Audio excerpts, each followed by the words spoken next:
ಇನ್ನು ಸ್ಪರ್ಧಾತ್ಮಕ ಪರೀಕ್ಷೆಗಳಾಗಿದೆ, ಆಯ್ಕೆ ಕೂಡ ಆಗಿದ್ದಾರೆ. ಆದರೂ ಕೂಡ ಇನ್ನು ನೇಮಕಾತಿ ಆಗೋದಕ್ಕೆ ಎಷ್ಟೋ ವಿದ್ಯಾರ್ಥಿಗಳಿಗೆ ಸಾಧ್ಯ ಆಗ್ತಾ ಇಲ್ಲ, ಅಭ್ಯರ್ಥಿಗಳಿಗೆ. ಕಾರಣ ಅಂತಂದ್ರೆ ಸರ್ಕಾರದ ಎಡವಟ್ಟಿನ ನಿರ್ಧಾರಗಳು, ಅದರಲ್ಲೂ ಈ ಕಾಂಗ್ರೆಸ್ ಸರ್ಕಾರದ ಎಡವಟ್ಟಿನ ನಿರ್ಧಾರಗಳು.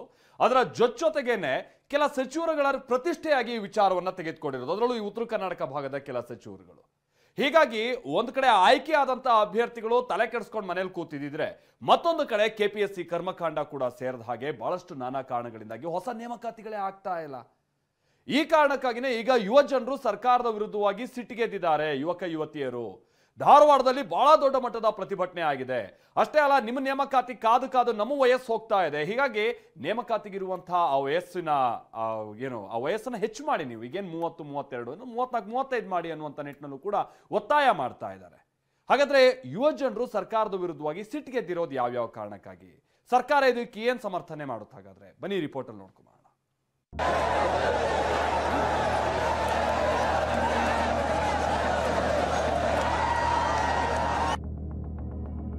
ರಾಜ್ಯಾದ್ಯಂತ ಭುಗಿಲಿದ್ದ ನೇಮಕಾತಿ ಕಿಚ್ಚು.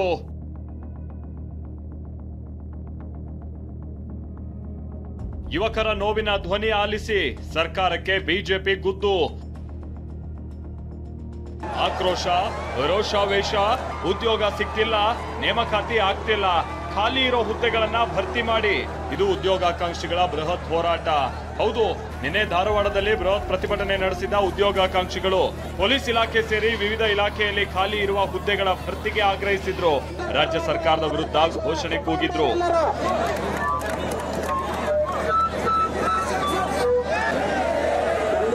ಧಾರವಾಡದ ಶ್ರೀನಗರ ವೃತ್ತದಿಂದ ಜಿಲ್ಲಾಧಿಕಾರಿ ಕಚೇರಿವರೆಗೂ ಪ್ರತಿಭಟನಾ ರ್ಯಾಲಿ ನಡೆಸಿದ್ರು. ನೇಮಕಾತಿ ಮಾಡಬೇಕು ಅನ್ನೋ ಒತ್ತಾಯದ ಜೊತೆಗೆ ಸರ್ಕಾರಿ ನೌಕರರ ನೇಮಕಾತಿಯ ವಯೋಮಿತಿ ಹೆಚ್ಚಳಕ್ಕೂ ಆಗ್ರಹಿಸಿದ್ರು. ಇವಾಗ ಇಲ್ಲಿ ಏನಿಲ್ಲ ಅಂದ್ರೆ ನಮಗೆ 7 ರಿಂದ 8 ಸಾವಿರ ರೂಪಾಯಿ ಮಂತ್ಲಿ ಖರ್ಚು ಬರುತ್ತೆ. ಈಗ ಮನೆಯವರೆಲ್ಲರೂ ನಮ್ಗೆ ಇದ್ದಂಥವ್ರು ಯಾರು ಇರಂಗಿಲ್ಲ, ಇದ್ದಂಥವ್ರು ಯಾರು ಇಲ್ಲಿ ಬಂದು ಓದಂಗಿಲ್ಲ. ಯಾರು ದುಡ್ಡಿರೋ ಬರೋಕ್ಕೆ ಸಾಧ್ಯನೇ ಇಲ್ಲ ಸರ್. ಯಾಕಂದರೆ 12 ತಾಸು 14 ತಾಸು ಲೈಬ್ರರಿಲಿ ಕುತ್ಕೊಂಡು ಊಟಕ್ಕೆ ಎಲ್ಲೋ ಹೆಂಗೆಂಗೋ ಸಿಗುತ್ತೆ ಊಟ, ಆ ಊಟ ಮಾಡಿಕೊಂಡು ಮನೆಯವ್ರನ್ನೆಲ್ಲ ಬಿಟ್ಟು ಯಾರ ಜೊತೆ ಮಾತಾಡೋಕ್ಕಾಗಲ್ಲ, ರಿಲೇಷನ್ಸ್ಗಳಿಂದೆಲ್ಲ ದೂರ ಇದ್ದು ಎಲ್ಲ ಅದ್ರ ಕಷ್ಟಪಡ್ಬೇಕಂದ್ರೆ ಕಷ್ಟ ಇರೋರೇ ಬರ್ತಾರೆ ಸರ್. ಈ ಬಗ್ಗೆ ಪ್ರತಿಕ್ರಿಯಿಸಿರುವ ಕೇಂದ್ರ ಸಚಿವ ಪ್ರಹ್ಲಾದ್ ಜೋಶಿ, ಇತರೆ ರಾಜ್ಯಗಳಲ್ಲಿ ನೇಮಕಾತಿ ಆಗ್ತಿದೆ, ಆದ್ರೆ ಕರ್ನಾಟಕದಲ್ಲಿ ಆಗ್ತಿಲ್ಲ ಅಂತ ಹೇಳಿದ್ರು.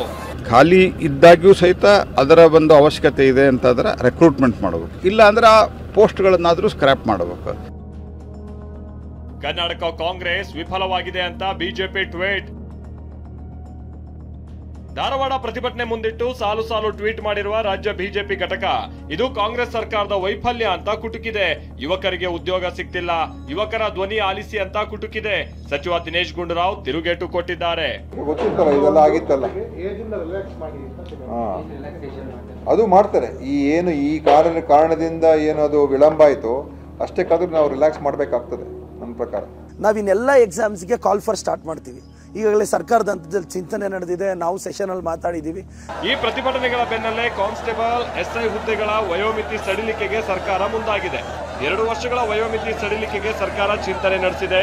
ಮುಂದಿನ ಸಚಿವ ಸಂಪುಟ ಸಭೆಯಲ್ಲಿ ನಿರ್ಧಾರವನ್ನು ತೆಗೆದುಕೊಳ್ಳಲಿದೆ.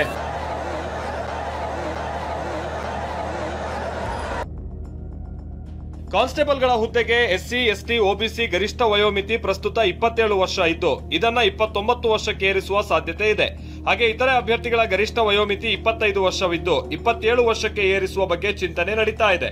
ಹಾಗೆ PSI ಹುದ್ದೆಗೆ ಪ್ರಸ್ತುತ ಇರುವ 30 ವರ್ಷದ ವಯೋಮಿತಿಯನ್ನ 32 ವರ್ಷಕ್ಕೆ, ಇತರೆ ಅಭ್ಯರ್ಥಿಗಳ ಗರಿಷ್ಠ ಮಿತಿಯನ್ನ 28 ರಿಂದ 30 ವರ್ಷಕ್ಕೆ ಏರಿಸುವುದಕ್ಕೆ ಚಿಂತನೆ ನಡೀತಾ ಇದೆ.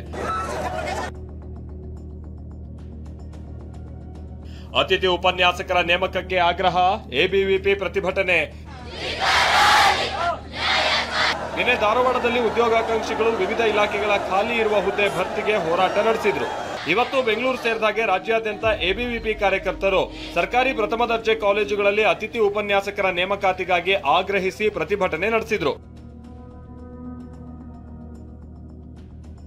ಬೆಂಗಳೂರಿನ ಸಂಜಯ್ ನಗರದಲ್ಲಿ ಉನ್ನತ ಶಿಕ್ಷಣ ಸಚಿವ MC ಸುಧಾಕರ್ ನಿವಾಸದ ಮುಂದೆ ಪಾಠದ ಬೋರ್ಡ್ ಹಿಡಿದು ಅಣಕು ಪಾಠ ಮಾಡಿ ಆಕ್ರೋಶ ಹೊರಹಾಕಿದ್ರು. ಈ ವೇಳೆ ಪೊಲೀಸರು ಫ್ರೀಡಂ ಪಾರ್ಕ್ಗೆ ಹೋಗುವಂತೆ ಸೂಚಿಸಿದ್ರು. ಆಗ ಹೈಡ್ರಾಮವೇ ನಡೆದು ಹೋಯಿತು.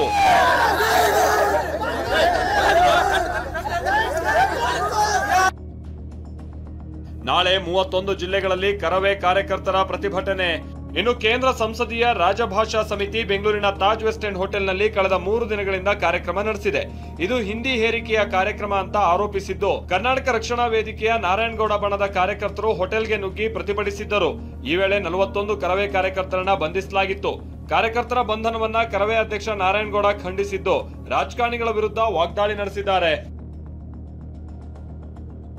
Bureau report, TV9.